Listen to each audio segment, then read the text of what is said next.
How to bypass Renault Zoe 2022 security gateway. Hey everyone, welcome back to my channel, your go-to spot for everything on automobile diagnostics.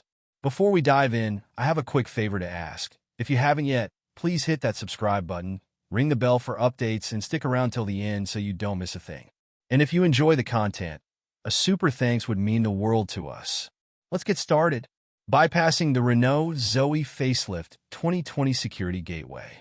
The Renault Zoe Facelift 2020 model, similar in design to the Renault Traffic 3, has a built-in security gateway that can complicate key programming and ECU access.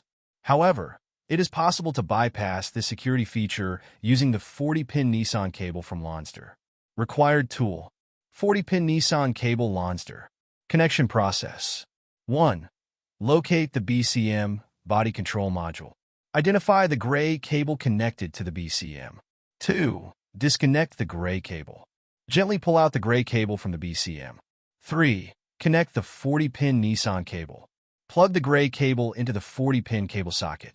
Connect the 40-pin cable plug back into the now empty gray cable socket on the BCM. Insert the OBD plug from the BCM into the vehicle's OBD socket. 4. Check the setup. You should now have an active OBD port with 12V power and can lines accessible through the extension cord. No wire cutting or pin damage is required during this process. Programming the key: Lonsdor K518 Pro, OBDSTAR X300 DP Plus /G3, and Autel IM508 /IM608 can all program a new key card without a pin code, free pin. Important notes for Autel users: do not interrupt the learning process before it finishes. Otherwise, the car may lose ignition functionality. Ensure the vehicle's battery is fully charged and use a battery maintainer during the entire process to avoid failures. Tip for emergency coil position: the emergency coil is not located in the start button. Place the key card in front of the gear selector for successful key detection.